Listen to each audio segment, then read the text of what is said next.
3, 2, 1. Here we go!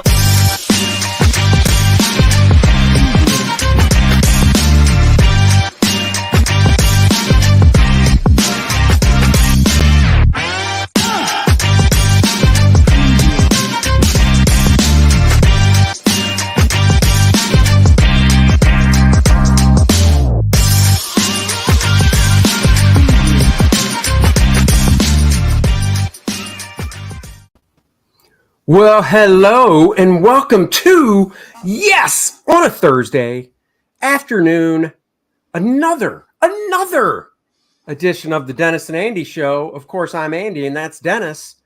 Feels like Christmas. You get so much of us. Right there. You do. You get so much of us. You get me and you get sleeveless in Seattle Dennis. What is up, AJ? AJ's what is in up, the Hyper? house and Hyper. See, they heard us say we were going to do a surprise one today. Or it could be because I tweeted it out about a half hour ago. Oh, I did too. I think AJ just wanted to see your guns. He always does. He does. Oh, you mean these guns? Yeah. My other ones are downstairs. I didn't bring up my Han Solo, Heavy Blaster, or the Princess Leia's Stun Blaster. Yeah, he likes to see your guns and he likes to see these nuts. Had to do No, that for you. don't. My God. It's a good thing my niece and nephew don't watch that or I'd never hear the end of it. These nuts. All the time, man. All the time. Or, look,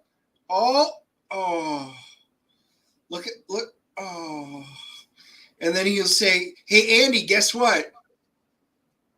What? Chicken butt.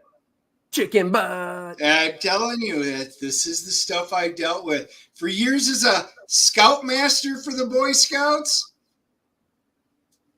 And now it continues. There it goes. Well, let's get to it.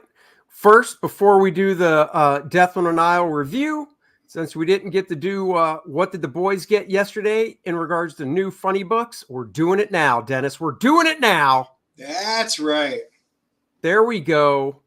The Lion and the Eagle. No, not the Witch in the Wardrobe. The Lion and the Eagle from Aftershock. I believe this is oversized. This is a Dennis one. It is oversized. It is a premium edition oversized format. And it looks fantastic. I was really surprised. It looks great. Well, there you go. So that is one. The cover is just a little too. I assume the art on the inside is the same as the cover. No, a little different. Matter of fact, here. Oh, Here, look at that. I'll full screen you. AJ says he has to work up some zingers for us. Oh, you know what? I kind of like the art on the inside a little bit more. Because what I was going to say is, first, Hyper, as you says, Boy Scouts are more mature than the viewers on this channel. It's true. That is true. That is true, and that's okay. Yeah, I like the art on the inside more because, honestly, just looking at the cover, it really just looks like a traced photo with some effects added to it. Yeah, no, the art I thought looked good. It takes place in 1944, it looks like. Deep in the heart of Japanese-controlled territory, and a group of Brits have a special mission that they have to try and accomplish. So it looks cool. Nice. Deep Beyond. I see you're still on the Deep Beyond. Wow, it's been a year since the first one of these came out. And this is the finale. This is it. This is it's series finale, 12-issue series, and it ends. I actually can't wait to see how it ends. I just did the quick flip of it. Oh, it's a maxi series. Yep, exactly. You know, I wish they would say that when they put them out, the old minis or maxis, because then you would know, because nobody knows. Now, at least like Crimson Cage and stuff, they'll say 4 out of 5 issues, so you know it's a miniseries. This is the only thing with the word maxi in it that you don't mind going to the store to buy.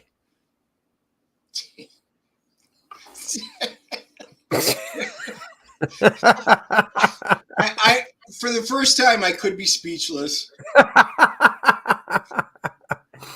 Oh, Scott Fitzgerald's The Great Gatsby. Yeah. Which one is this? Is this a one? Is this a one shot or? No, that's issue number 4. Well, there's I mean seriously, I asked because it doesn't say anywhere on the cover. So Doesn't it? Go up to the top. where? Oh, you know what? It does on the actual real cover. Yeah, this is issue number 4. And how is it? It's not bad. The art's not bad. I actually just did the quick flip of that one, so you can check it out. If they tell you at the beginning, what did he say? Then why can't bail on it when they realize it's too hard? Oh, yeah, that's a good point. They're suckering you in. The problem is it could work just the opposite. If I start seeing something and I'm like, this isn't so good. Oh, it's only 4 issues. I'll just finish it off. Versus, it's a regular series. I'm done. That's right. How's the Great Gatsby so far? It is good. It is a good adaptation. I've enjoyed it. I don't know. I'm going to be curious. I'm going to actually have to look up and see how many issues this is going to be. It is cool. It's a nice take on a classic.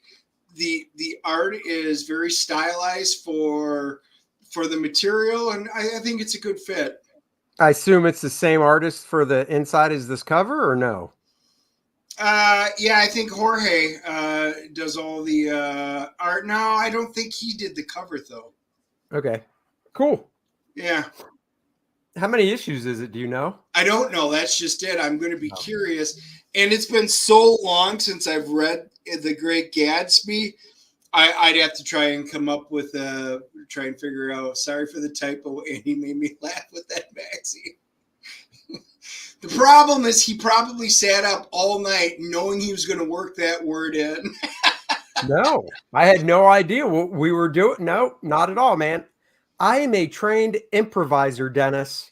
I know, especially when we're at the movie theaters and you say shit in the middle of the movies, but at least you say it quietly.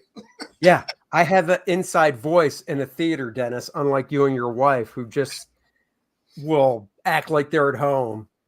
Pass the popcorn. By the way, you did, and Death of the Nile, you did yell out a comment in the theater, because I'm trying to remember what it was, because you yelled out something when that one thing happened, and the lady up front started laughing at your comment, and I'm like, there he is again. Well, obviously, if I say something that I want to get a chuckle out of the audience, I'm going to say it loud. But if I'm asking you a question or commenting on a babe in a movie, I'll, of course, lean over and use my inside voice. Well, if we're talking babes in the movie, we will talk about that when we're done with comics. That's true. Moving on. Oh, Dennis. I know, and I actually got a couple of my X-Men, so I did cut down. I only got basically one cover for most of them. And the Gwen covers looked all right, and I actually liked them better than some of the other covers that they had. So, yeah, I'm starting my whittling down, but yep, I'm still getting my X-Men, sucker. Oh, that's awesome. Dennis has battered spouse syndrome when it comes to X books. He does.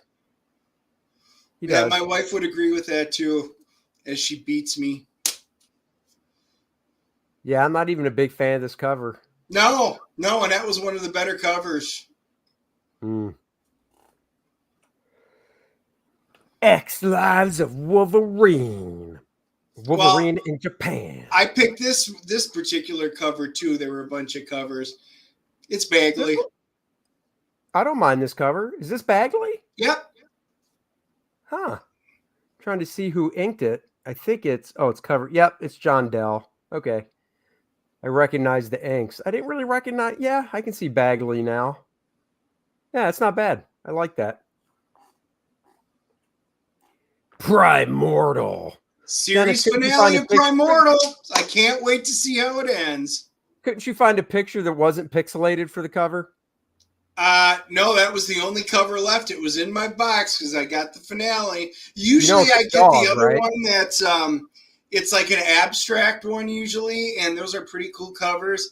This was the only one he had in my box, so I didn't have any choices. It's a dog. It is, because obviously it's either the dog on one cover or the monkeys, Abel or Baker. You know, when I hear the word monkey, I think of a song by a group you love. I'll sing a few words. Monkey, brass monkey, That chunky monkey. Brass monkey. No, Beastie Boys are not real. They're from an alternate reality. No, this came out? Yeah. I didn't see it. Son of a bitch. How did you not see it? Damn it. Did he have any more? No, that's the last one. Shit, I don't think...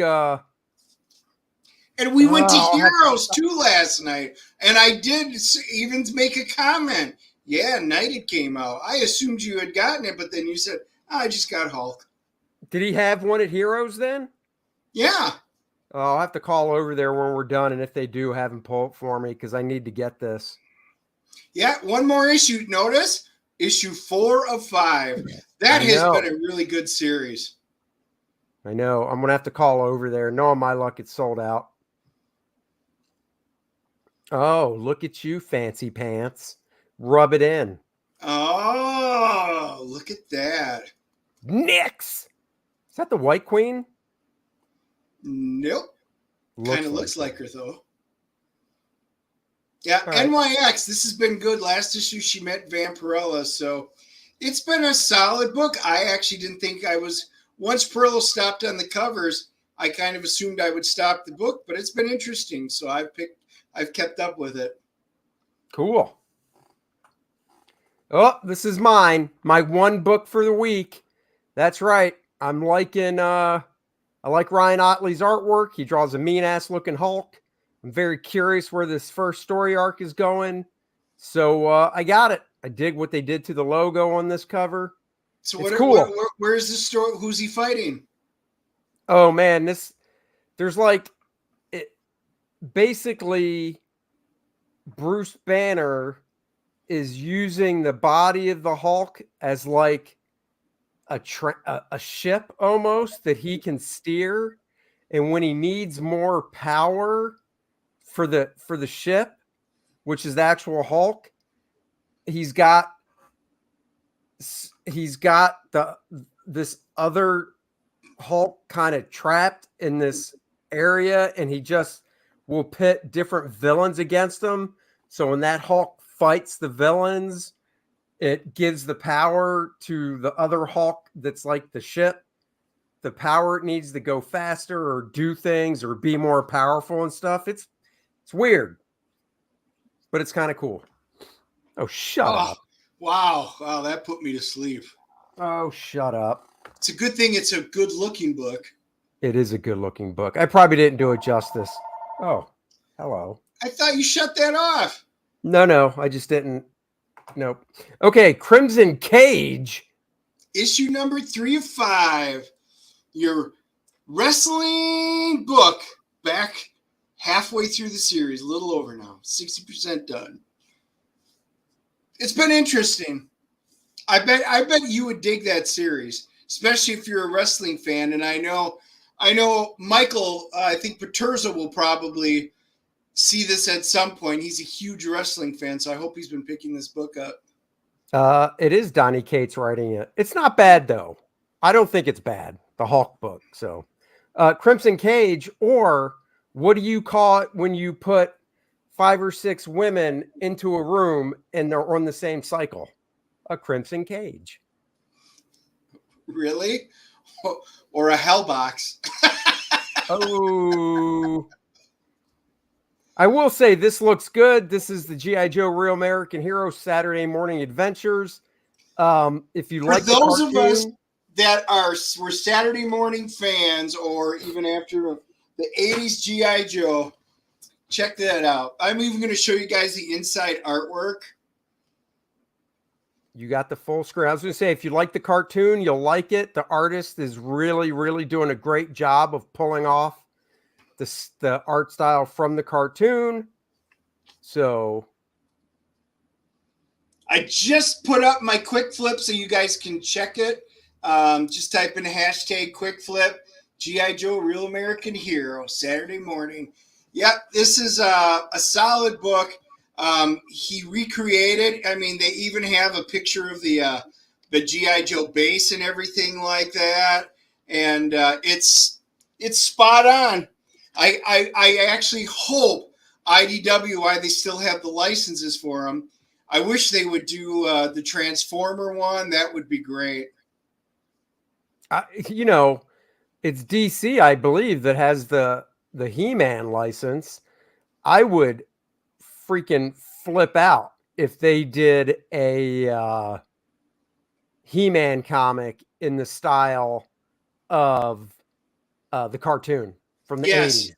Well, IDW owns the rights for currently, and I know not for too long, but they own the rights for Transformers and Joe. So if they could do the cartoon style from the show and then marry the two, they have already done a G.I. Joe Transformers crossover. But man, if they could do it in this style, it would be a hit. Yeah. Well, I would love a He-Man one in the cartoon style. The closest we got was that limited series that Dan Fraga did issues 1, 2, and 3 of, and then Tom Derenick finished it. And it was the He-Man universe. So they pulled in the story, they pulled in all the different versions of He-Man. So Tom did draw He-Man from the cartoon in the style. I mean, it looked like he did a great job of imitating the style of the cartoon. And I was just like, oh my God, I would love to see that. Of course, Hyper Kaiju nails it with maybe if it was He-Man drawn by me. Well, of course. I would really love to draw He-Man. He-Man in my style, but I would love to take a stab at drawing He-Man in the animated style as well. So, but thank you, Hyper Kaiju. You could so do there's it, that man. one. You could do Moving it. on.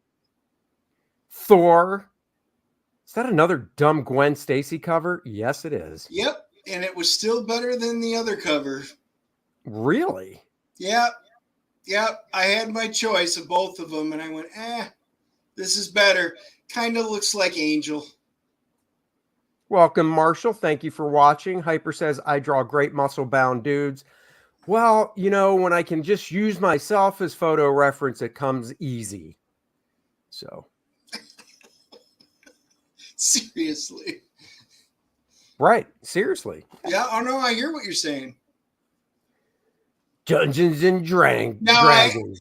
They do not have the cover for number 5 out yet. So this is actually 4, but today's issue is number 5, final issue of this story arc. So I'll get to see how this one wraps up too. Hey, they have good, insightful articles. Okay. I tear the pictures out for Dennis and I read the articles. Then it's a win both ways. Dennis gets his pictures. I get good articles. That's right. Go back First Man 2 Learning Curve now. My 64-page superhero graphic novel that kicks all sorts of butt. No politics and no preaching. Just a great story. Maniac of New York. The Bronx is burning.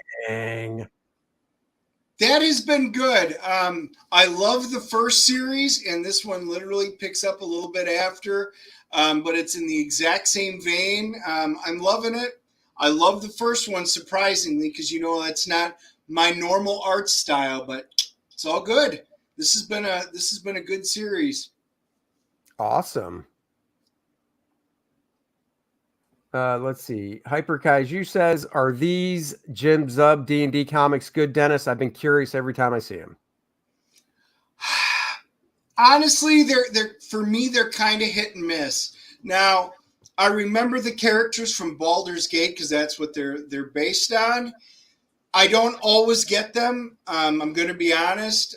Sometimes they look really cool, and I'm like, hey, that looks like a cool story. And other times I'm like, I can come up with a better story than that for my D&D group. So, all I can say is take a peek at your local comic shop, look through it, and see if the first issue strikes you. If it does, then I would just pick them up because they're usually like that 5-issue miniseries. Oh, well, there you go. That sounds good. All right. Serial. Dennis, are you liking this series? I was really enjoying it. To Uh-oh. me, it's gotten a bit stale. And as of this week, I've crossed it off my list. So I've stuck with Terry through the first 10. I don't know. I actually don't know if how many issues it is because I actually did try looking This it is up. it. Final issue. Can't you Hold on. read? No. It says it right here. 10, final issue. Hey, guess what? I just flipped through it. The end. Yeah. Because So it says it on cool. the I didn't have to worry about crossing it off. It was going to end. but it says it on the cover. Yeah, I didn't see it. I'm just having you full I screen haven't done so the quick flip on it yet either.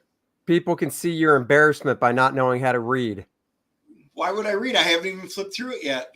I meant the fact that it says final issue on the cover. Just saying. I don't know. Don't see it. All right, well, that's it for the new books. What did the boys get? What did the boys get? You know, we might have to come up with a jingle for that. Oh, you don't like mine? Oh, that was a real jingle? Yep, that was great, Andy. We can use it. Nice. I can just clip it right out of this recording. Yep, all good. Yeah, and then I'll just play it, maybe put some type over it. Oh, Dennis doesn't like Lucky Charms. What? No, tricks are for kids. That they are. All right, let's talk about Death on the Nile. Nile. Now, truth be told, I read Murder on the Orient Express way back when. I do not remember ever reading this one, so I kind of went into this not knowing a lot, and I'm glad.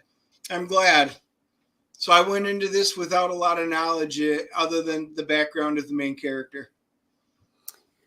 I never read the Death on the Orient Express, but I did see the movie, and I enjoyed that movie. So when I saw this one and saw it was, same detective, everything, I was like, oh, snack on that. Got to see it because I like a good mystery. So I was very, very looking forward to it. And not that I was let down, but, how can you be let down? It's Gal Gadot or Gadot or however you want to say it. Starring in it. And then her husband was played by Armie Hammer, I believe. Lone Ranger. That dude ages well because the Lone Ranger is is like at least 7-8 years old now, isn't it? Yeah, and I mean that means he's outlasted Tonto. Well, I'm just saying he still looks pretty young. Yep, he's ages. He's like Keanu Reeves. They must be cousins. Yeah. So Hyper says, Call Dugat. Andy, Dugat. That's a reference. Do you know what it's a reference to? No. Star Trek. Start watching it. Oh. Hold on, let me write that down. Start what? I'll forget it. It's too hard. It's too hard. Too much to backtrack and watch. So anyhow, the movie starts off, introduces the characters. They're in this dance club, at the time period, 1937. Actually, the coolest thing, I got to backtrack. The movie starts off with a nice, brief, you could say, origin story of Kenneth Branagh's character, the detective. How do you say his name? Perot? Hercule Poirot, I think it is. Poirot. And he says it very French, so he's really got the accent when he says his name. It's very good. And it's from his World War I time, and I thought it was a great start. And they did a great job of the whole de-aging, now that they can do that, of Kenneth Branagh to make it look like he was obviously a younger man in 1914 during World War I. They explain why he has that incredibly cool mustache. Yep. You see why he has that. That was really cool. And then it cuts to 1937. You're inside this nightclub. they introduce Army Hammer and his fiance, which is not Gal Gadot. And then she comes in and they meet and they click. And then 6 months later, they're married. And the ex-fiance just cannot get over it. Who I think, do you have the IMDb up or no? I do. I'm pulling her up because I know you're going to ask her name. Susanna Fielding. I think she was better looking in this movie than Gal was. If I had to take one or the other, I would take her. Just my type of lady. I thought she was great. I thought the casting was great. AJ says that he thought Army got canceled. Yeah, Armand Hammer got canceled. Well, theoretically. I think I know what you're referring to. Yes, but it's Hollywood. Do you ever get canceled? You just like Disney. They'll remove you for a few months, maybe 6 months, and then you just magically, quietly reappear. See, Hyper agrees with me about the one girl over Gal. I know you don't agree with that. No, actually, I do in this particular movie. Really? I do love Gal. I think she looks great. She did not look as good. There were scenes like when she had the dress on and everything like that up there. I mean, I think Gal's beautiful. Not my normal style, but Susanna, she's crazy as batshit in this, and she's got big eyes, crazy eyes, but she just came across as she's the kind of girl that you would date and eventually marry. Gal, you can't say that about, at least not in my opinion. Right. Well, I just thought she was more voluptuous looking in the movie. Yes. But either way, she did a fantastic job playing the scorned ex-lover, the crazy chick, like Dennis said, crazy eyes. Once again, Kenneth Branagh did a great job. I get, we're not going to give any spoilers away. I guess, so anyhow, they're in Egypt, obviously Death on the Nile. This woman, the ex, is following Gal and her new husband around. Gal Gadot's character is loaded. They were besties and she stole them. Gal stole them right from underneath. Man. And Gal comes from money, has a lot of money. This dude doesn't. So he married very, very well for himself. And, the crazy chick is following him everywhere. So Gal's like, I can't take this. So they get onto this beautiful cruise boat, whatever, cruise ship. Name? Do you remember the name? No. The Karnak, spelt just like from Marvel Comics. That's right. Because I thought that when I saw it, I thought, oh, look, an Eternals character is in the movie. So there you go. So I thought that was cool. I thought the sets were fantastic. Now, I will say, you can get very lazy with the computer stuff. And I got to admit, a lot of the background stuff, when they would show the pyramids and stuff, man, they need to step it up. Because I don't know about you, Dennis. I meant to ask you this after the movie, but I was like, wow, that looks totally fake. Honestly, I would be curious. And you know what? If they filmed any of it there or not, because there were parts I thought looked really good. And there are parts I'm like, wow, did somebody just paint that screen and drag it behind off of one of the sets in Hollywood? Because that's kind of what it looked like. I would be curious to find out if they had done that.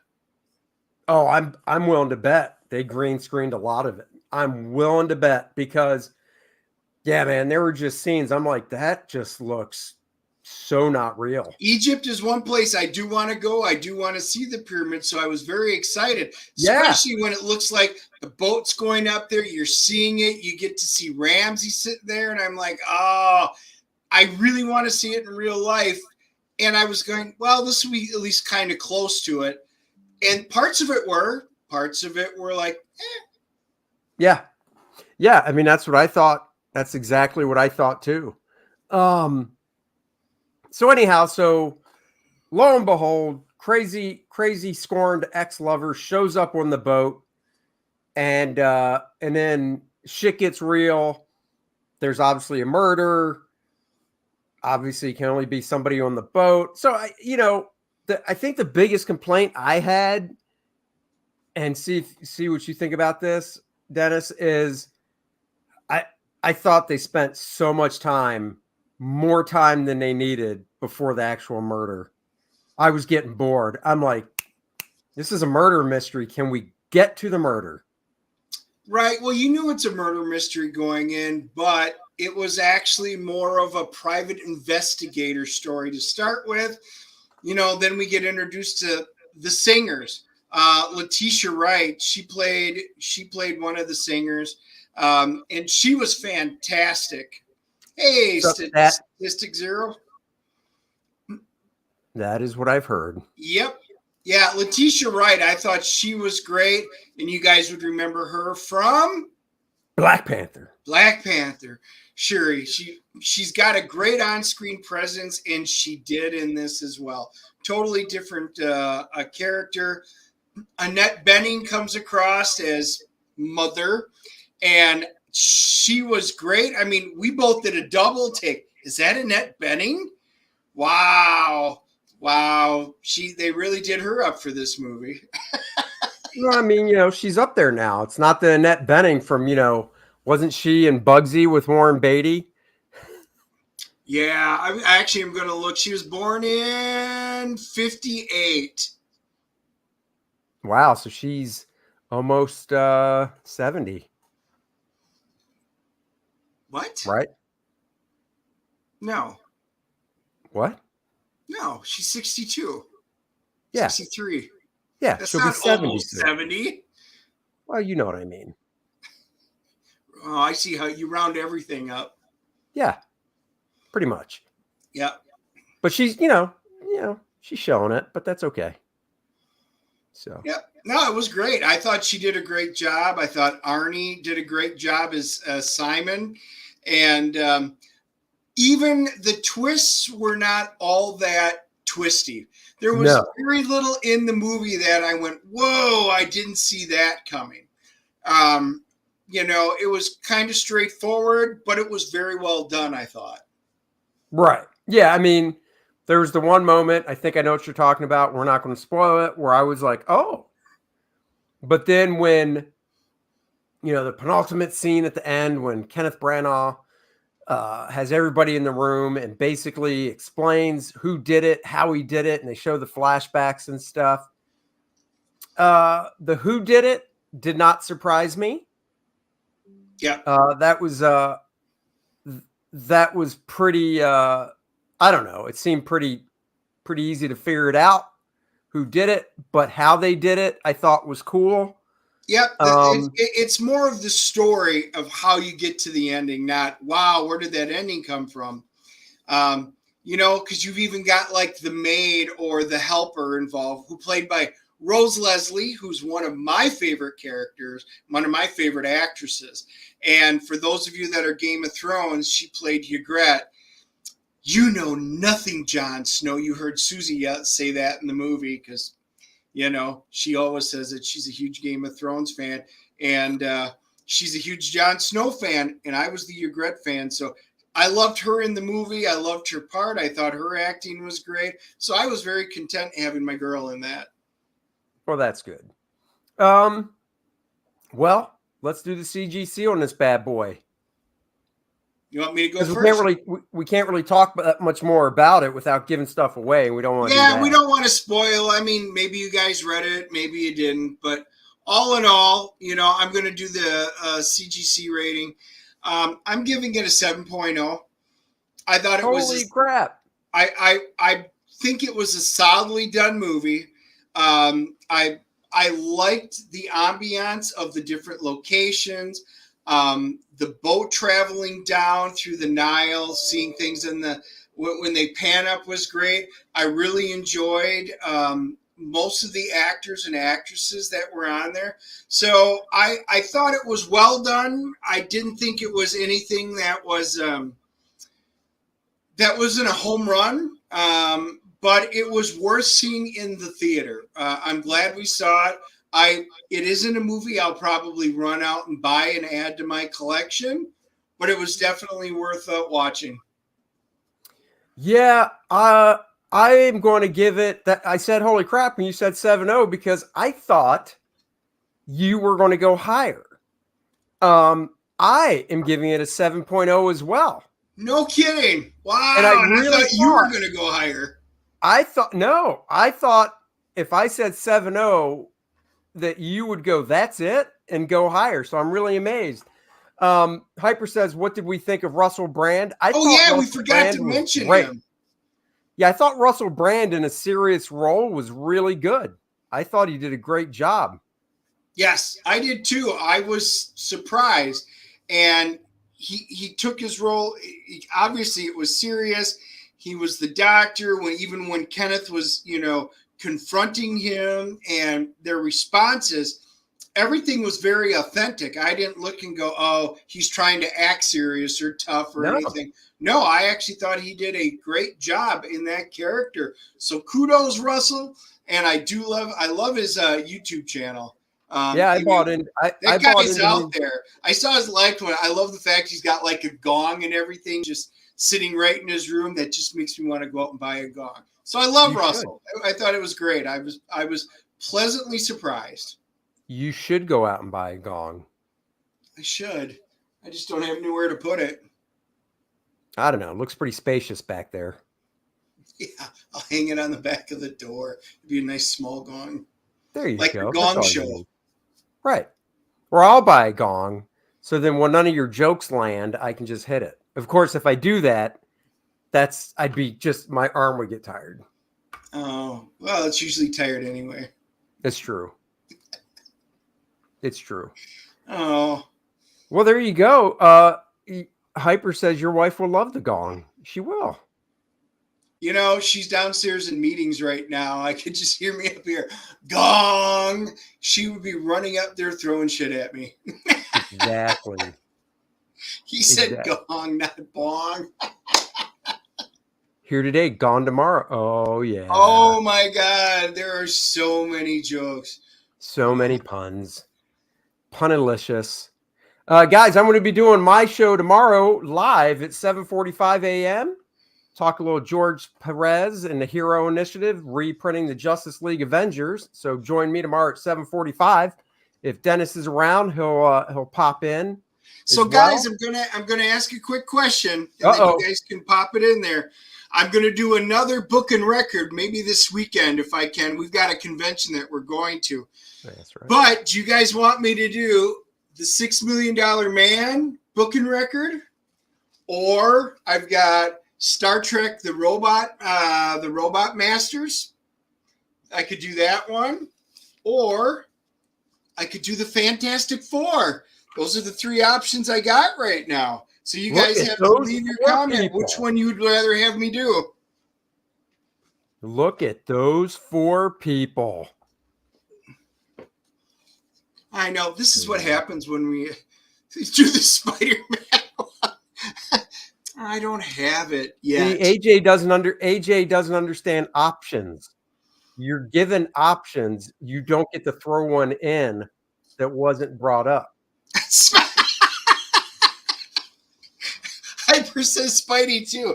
Well, apparently you know what? Saturday we're going to be at a convention in Rock Hill, and for a few hours. You know what? I'll see if somebody's got the Spider-Man there. I know Chris texted me, and he's got one of them he found, so he's going to bring it to the show. So maybe I'll get lucky and find a Spider-Man, and we can do it. That would be cool. We should do it. You know what, Andy? That would be a stretch goal. Well, what we should do is we should just do a reading one day of First Man playing all the characters. We could. We could do that. And then we'll have a little button down there. And when it's time to turn the page, I'll just go bing. Ding. Ding. Exactly. Well, obviously, I would have to play First Man. You'd have to play Penumbra because of our voices. Yeah, no. Guys, thank you for joining us this afternoon. And since we said First Man, the link is in the description below. Please go back it. That's what I'm talking about. You know what? I could work on my falsetto. Hyper wants to know how your Five Guys were, Dennis. You know, Dennis loves Five Guys in his mouth. So yeah, it was great. That was my lunch today because you know what I had to do? I went up for lunch with my sister-in-law because we did our deal out in the parking lot. And what's the deal? Girl Scout cookie delivering time. So I got my Girl Scout cookies picked up. And it was delicious. By the way, if you guys get to Five Guys, you want to hear, this is a good burger. Do the bacon cheeseburger. What do you have a falsetto of? Grilled mushrooms, grilled onions, grilled jalapeno peppers, and hot sauce. Hands down, the best burger I've had anywhere. Ah, you're insane. No, it's great. No, you're insane. Oh my God, Hyper got his Girl Scout. I just got him today. I wish you would have told me that she was selling them because we would have bought some. What, you don't have a hookup? No, Dennis. No. Well, who's selling them? I thought you said your sister-in-law's kid was. Nope. They got a hookup. So I got it from them who got it from I think it's one of the swim team mates. Oh. Swim Mac. I can feel my cholesterol saying, oh, dude, in the water, oh, that hot sauce. I'm telling you, it's fantastic. I'm telling you, do that once, especially if you like anything with spice. You'll never go back to a regular burger. Nice. Well, there you go, guys. Please back First Man 2, my 64-page graphic novel, now on Indiegogo. There's the link. It's also in the description below. Thank you for posting that. And we will be back next week, next Wednesday. If we're not back before then, next Wednesday, we're going to be joined by Charlie's London. You know, we may wind up doing one on Saturday night or Sunday because we've got a convention. If we buy stuff, we'll have to do our comic haul. That's true. If we buy stuff, we'll have to do our comic haul. So anyhow, until next time, guys, we'll catch you later. And you can check out this wonderful First Man video right now. Bye, everybody. Long and prosper, everybody.